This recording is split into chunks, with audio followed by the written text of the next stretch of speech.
Hello friend, स्वागत है आप सभी का एक और नई वीडियो में। आज हम पढ़ेंगे जीके के महत्वपूर्ण क्वेश्चन जो कि विभिन्न परीक्षाओं में भेजे गए हैं। तो फ्रेंड शुरू करते हैं।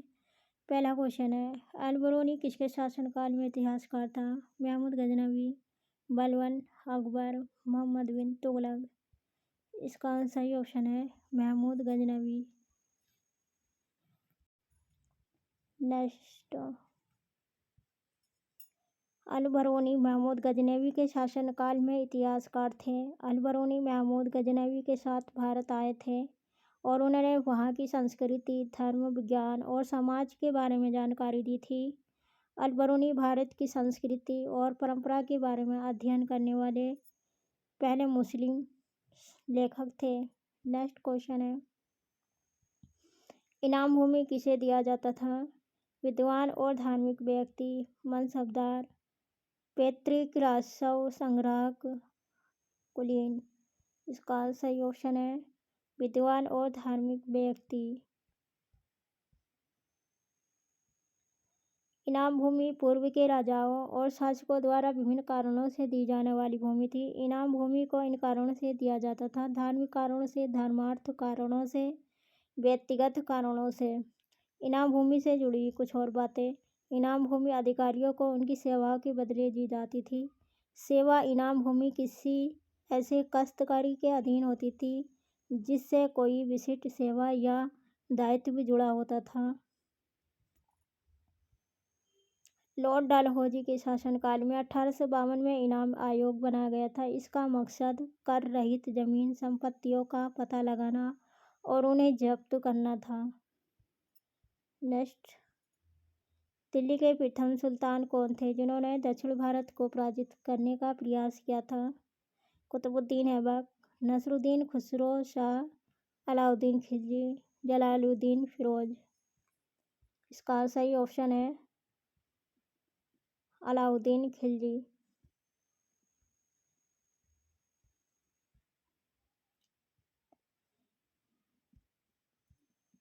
दिल्ली के सुल्तान अलाउद्दीन खिलजी ने दक्षिण भारत पर विजय प्राप्त करने का प्रयास किया था। अलाउद्दीन खिलजी वंश के सबसे शक्तिशाली शासकों में से एक थे। उनके शासनकाल में दक्षिण भारत के राज्यों को जीतने के लिए 1303 ईस्वी में तेलंगाना पर आक्रमण किया गया था। इस आक्रमण का नेतृत्व मलिक काफूर ने किया था। तेलंगाना के शासक प्रताप रुद्रदेव द्वितीय ने मलिक काफूर को अपनी सोने की मूर्ति और कोहिनूर हीरा दिया था। द्वार समुद्र के शासक वीर बल्लाला तृतीय ने बिना किसी प्रतिरोध के सुल्तान को शुल्क अदा कर दिया था। मालबार पांड्य साम्राज्य के मामले में सीधा संघर्ष नहीं हो सका। मलिक काफूर ने समृद्ध मंदिरों सहित बहुत अधिक लूटपाट की। सुल्तान ने मलिक काफूर को साम्राज्य का नायब बनाकर सम्मानित किया। नेक्स्ट क्वेश्चन है, यात्री इब्न बतूता कहाँ से आया था?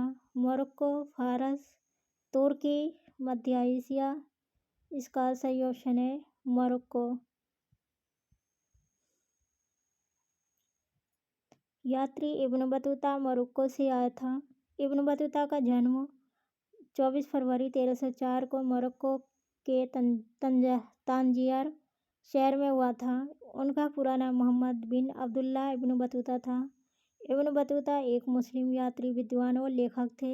इन्होंने अपने जीवन के 30 साल अफ्रीका, यूरोप, मध्य एशिया और भारतीय उपमहाद्वीप में यात्रा की।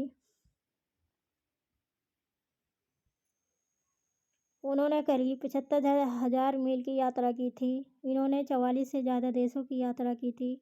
इन्होंने भारत की यात्रा मोहम्मद बिन तुगलक के शासनकाल में की थी। इन्होंने अरबी भाषा में एक यात्रा वृत्तांत लिखा था जिसका नाम रिहला किताब और रिहला था। इस किताब में 14वीं शताब्दी में भारतीय उपमहाद्वीप के सामाजिक और सांस्कृतिक जीवन के बारे में जानकारी दी गई है। किसने अपने आप को खलीफा घोषित किया था? इल्तुतमिश, अलाउद्दीन खिलजी, महमूद गजनवी, मुबारक शाह खिलजी। इसका सही ऑप्शन है मुबारक शाह खिलजी। दिल्ली सल्तनत के शासक कुतुबुद्दीन मुबारक शाह खिलजी ने ही खुद को खलीफा घोषित किया था। मुबारक शाह अलाउद्दीन खिलजी के बेटे थे। उन्होंने 14 अप्रैल 1316 को कुतुबुद्दीन की उपाधि के साथ सिंहासन पर बैठे थे। उन्होंने खलीफातुल्लाह भगवान का प्रतिनिधि शीर्षक धारण किया था। यह उपाधि उनके सिक्कों पर भी दिखाई देती है। खलीफा से जुड़ी कुछ और बातें। मोहम्मद साहब की मृत्यु के बाद इस्लाम के प्रमुख को खलीफा कहा जाता था। इस विचारधारा को खिलाफत कहा जाता था। इस्लामी मान्यता के मुताबिक खलीफा को जनता चुनती है। अबू बकर अस-सिद्दीकी, उमर इब्न अल-खत्ताब, उस्मान इब्न अफ़्फ़ान और अली इब्न अबू तालिब 4 खलीफा थे। ये चारों खलीफा मोहम्मद साहब के साथी थे। नेक्स्ट क्वेश्चन है, लोदी वंश का संस्थापक कौन था? इब्राहिम लोदी, सिकंदर लोदी, बहलोल लोदी, इनमें से कोई नहीं। इसका सही ऑप्शन है बहलोल लोदी। 15वीं शताब्दी के अंत तक बहलोल लोदी ने दिल्ली में लोदी वंश को मजबूती से स्थापित किया। वह उत्तर भारत के एक बड़े क्षेत्र को अपने नियंत्रण में लाने में सफल रहा। नेक्स्ट क्वेश्चन है, महमूद गजनवी का भारत में अंतिम आक्रमण किसके विरुद्ध हुआ? तोमर, प्रतिहार, सोलंकी, जाट। इसका सही ऑप्शन है जाट। महमूद गजनवी का आखिरी प्रमुख अभियान सिंध और सुल्तान के तटवर्ती क्षेत्रों के जाटों के खिलाफ था। यह अभियान साल 1027 में हुआ था। इस अभियान में जाटों को हराया गया था।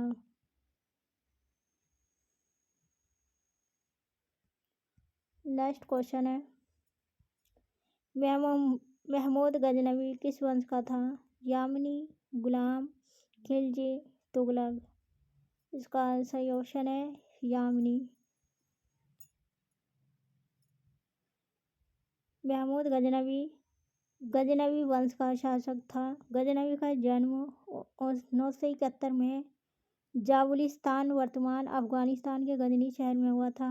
महमूद गजनवी के पिता का नाम सबुक्तगीन था, जो एक तुर्क गुलाम कमांडर था। सबुक्तगीन ने 977 में गजनवी राजवंश की स्थापना की थी। महमूद गजनवी ने 998 में 27 साल की उम्र में गजनी पर शासन करना शुरू किया था।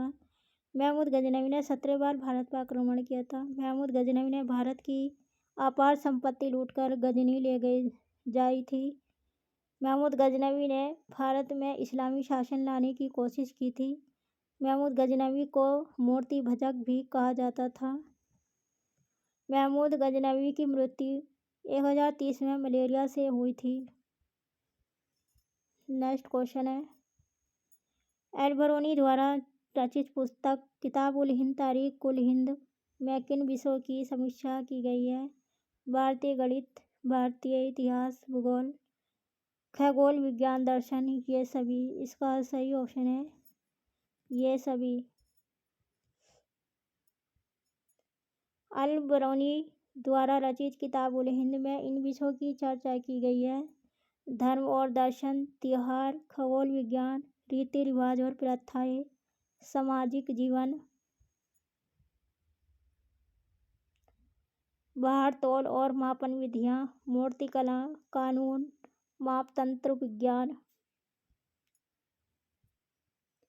अल-बरूनी ने किताब-उल-हिंद को तहकीक-ए-हिंद के नाम से भी जाना जाता है।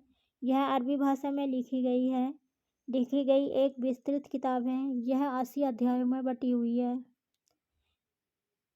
अल-बरूनी ने इस किताब में हिंदुओं की भाषा, धर्म और दर्शन का अध्ययन किया है। उन्होंने भारतीय धर्म और दर्शन से जुड़े कई तथ्यों का वर्णन किया है। अल-बरूनी ने ही सबसे पहले मुसलमानों के सामने श्रीमद्भगवत गीता रखी थी।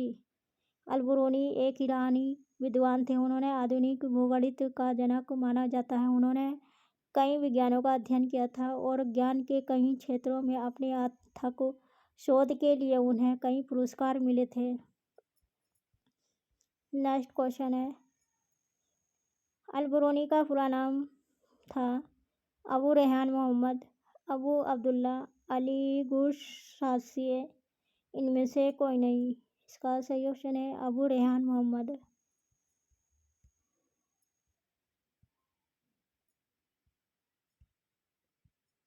पीरशुद विद्वान अल-बरूनी का नाम अबू रेहान मोहम्मद बिन अहमद अल-बरूनी था। अल-बरूनी एक फारसी विद्वान, लेखक, वैज्ञानिक, धर्मज्ञ और विचारक थे। उनका जन्म 973 ईस्वी में ख्वारिज़्म में हुआ था और उनका निधन 1048 ईस्वी में गजनी में हुआ था। नेक्स्ट, भारत पर प्रथम तुर्क आक्रमण करने वाला था महमूद गजनवी, मोहम्मद गौरी, चंगेज खां, तैमूर लंग। इसका सही ऑप्शन है महमूद गजनवी। ऐसा माना जाता है कि तुर्क गुलाम वंश के दौरान भारत आए थे। पहला तुर्क आक्रमण 998 से 1030 ईस्वी में महमूद गजनी ने किया। उन्होंने भारत में लगभग 17 अभियानों का नेतृत्व किया। निम्नलिखित में से किस सुल्तान ने बेरोजगारों को रोजगार दिया? अलाउद्दीन खिलजी, मोहम्मद बिन तुगलक, फिरोज तुगलक, शेरशाह सूरी। इसका सही ऑप्शन है फिरोज तुगलक। दिल्ली के सुल्तान फिरोज शाह तुगलक ने बेरोजगारों को रोजगार के अवसर दिए थे। उन्होंने एक रोजगार ब्यूरो की स्थापना की थी, जिसका मकसद सभी बेरोजगारों लोगों को उनकी पसंद की नौकरी मिलना सुनिश्चित करना था। नेक्स्ट क्वेश्चन है, सल्तनत काल में भू राजस्व का सर्वप्रथम ग्रामीण अधिकारी था? चौधरी, रावत, मलिक, पटवारी। इसका सही ऑप्शन है चौधरी। सल्तनत काल में भू राजस्व का सर्वोच्च ग्रामीण अधिकारी सिकंदर था। सिकंदर परगना गांव से मिलकर बना था। वहीं गांव या ग्राम का सर्वोच्च अधिकारी मुकदमा चौधरी या खत होता था। दिल्ली सल्तनत की राजस्व प्रणाली हनफी विचारधारा पर आधारित थी। इस प्रणाली में ज़कात, खराज, खम्स और जजिया जैसे करों का प्रावधान था। अलाउद्दीन खिलजी ने खराज कर लगाया था। यह कर कृषि भूमि पर लगाया जाता था और इसकी सीमा उपज का 1/3 से आधा थी। सल्तनत काल में भूमि को स्वामित्व के आधार पर मुख्य रूप से 4 भागों में बांटा गया था। नालंदा विश्वविद्यालय के विनाश का कारण है? मुसलमान, कुषाण, सिथियन्स, मुगल। इसका सही ऑप्शन है मुसलमान। नालंदा विश्वविद्यालय को नष्ट करने का कारण तो तुर्क आक्रमणकारी बख्तियार खिलजी था। माना जाता है कि खिलजी और उसके सैनिकों को लगता था कि नालंदा की शिक्षाएं इस्लाम से प्रतिस्पर्धा करती हैं। खिलजी ने 1199 में नालंदा विश्वविद्यालय में आग लगवा दी थी। आग की इन लपटों में 90 लाख किताबों के साथ नालंदा लाइब्रेरी भी जल गई। लाइब्रेरी इतनी बड़ी थी कि 3 महीने तक किताबें धधकती रही थी। खिलजी ने हजारों धर्माचार्य और बौद्ध भिक्षुओं को भी मार डाला था। नालंदा विश्वविद्यालय की स्थापना गुप्त वंश के प्रसिद्ध शासकों में से एक कुमारगुप्त प्रथम ने की थी। यह विश्वविद्यालय बौद्ध अध्ययन के लिए समर्पित था। यहाँ छात्रों को ललित कला, चिकित्सा, गणित, खगोल विज्ञान, राजनीतिक और युद्ध की कला में भी प्रशिक्षण दिया जाता था। नेक्स्ट क्वेश्चन है, तबक़ात-ए-नासिर का लेखक कौन था? शेख जमालुद्दीन, अल-बरूनी, मिनहाज-उस-सिराज, ज़ियाउद्दीन बरनी। इसका सही ऑप्शन है मिनहाज-उस-सिराज। तबक़ात-ए-नासिर किताब के लेखक मिनहाज-ए-सिराज जुज़जानी है। यह फारसी भाषा में लिखी गई किताब है। इस किताब को साल 1260 में पूरा किया गया था। यह किताब इस्लामी दुनिया के इतिहास के बारे में विस्तृत जानकारी देती है। इसमें 23 खंड हैं। इस किताब का नाम सुल्तान नासिर-उद-दीन के नाम पर रखा गया है। अलाई दरवाज़ा का निर्माण किस सुल्तान ने करवाया था? इल्तुतमिश, बलबन, अलाउद्दीन खिलजी, फिरोज तुगलक। इसका सही ऑप्शन है अलाउद्दीन खिलजी। अलाई दरवाजे का निर्माण दिल्ली के सुल्तान अलाउद्दीन खिलजी ने करवाया था। यह दरवाज़ा कुव्वत उल इस्लाम मस्जिद के दक्षिण हिस्से से प्रवेश करने के लिए बनाया गया था। अलाउद्दीन खिलजी ने इस दरवाजे का निर्माण 1311 ईस्वी में करवाया था। यह दरवाज़ा लाल बलुआ पत्थर से बना है और इसे सफ़ेद संगमरमर से सजाया गया है। अलाउद्दीन खिलजी ने 4 दरवाजे बनाने की योजना बनाई थी, लेकिन सिर्फ अलाई दरवाज़ा ही बन सका। अलाई दरवाजे को कुश-ए-शिकार भी कहा जाता है। भारत में बना पहला सच्चा गुंबद अलाई दरवाज़ा में ही है।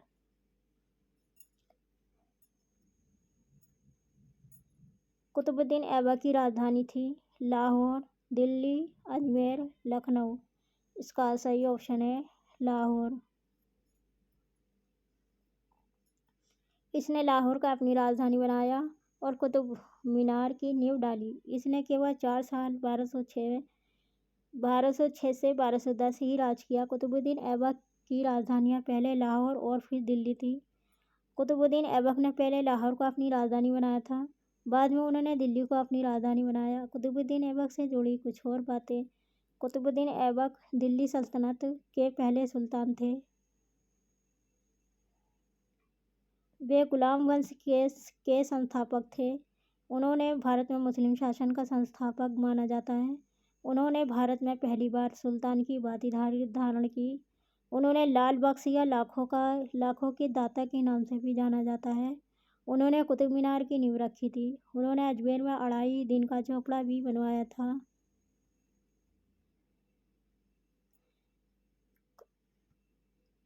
उन्होंने कुव्वत उल इस्लाम मस्जिद का शिलान्यास भी किया था। नेक्स्ट क्वेश्चन है, अलाउद्दीन खिलजी के पीछे सेनापतियों में से किसकी मंगलों के विरुद्ध लड़ते हुए मृत्यु हुई? जफर खान, नुसरत खां, एल्प खां, ओलोग खां। इसका सही ऑप्शन है एल्प खां। अलाउद्दीन खिलजी के पीछे सेनापतियों में से जफर खान की मृत्यु मंगलों के खिलाफ लड़ाई में हुई थी। जफर खान ने किलों की लड़ाई में मंगलों पर हमला किया था। हालांकि इस लड़ाई में जफर खान और उनकी टुकड़ी के अन्य सैनिक मारे गए थे। कुतुलुग ख्वाजा भी इस लड़ाई में गंभीर रूप से घायल हो गए थे। नेक्स्ट क्वेश्चन है, भारत में पोलो खेल का प्रचलन किया यूनानियों ने, अंग्रेजों ने, तुर्कों ने, मंगलों ने। इसका सही ऑप्शन है तुर्कों ने। भारत में पोलो खेल का प्रचलन मुस्लिम विजेताओं ने 13वीं शताब्दी में लाया था। पोलो खेल की उत्पत्ति प्राचीन फारस आधुनिक ईरान में हुई थी। पोलो खेल का नाम संभवतः तिब्बत की बाल्टी भाषा में पोलो शब्द से आया है, जिसका अर्थ गेंद या बॉल गेम होता है। पोलो खेलने वाले पहले यूरोपीय असम के ब्रिटिश चाय या बागान मालिक थे। नेक्स्ट क्वेश्चन, दिल्ली का सुल्तान जो दान दक्षिणा के बारे में काफ़ी ध्यान रखता था और इसके लिए एक विभाग दीवान-ए-खैरात दान विभाग स्थापित किया गया, वह था इल्तुतमिश, फिरोज तुगलक, गयासुद्दीन शाह, बहलोल लोदी। इसका सही ऑप्शन है बहलोल लोदी। नेक्स्ट क्वेश्चन, सिंधु सभ्यता का कौन सा स्थान भारत में स्थित है? हड़प्पा, मोहनजोदड़ो, लोथल। इनमें से कोई नहीं। इसका सही ऑप्शन है लोथल।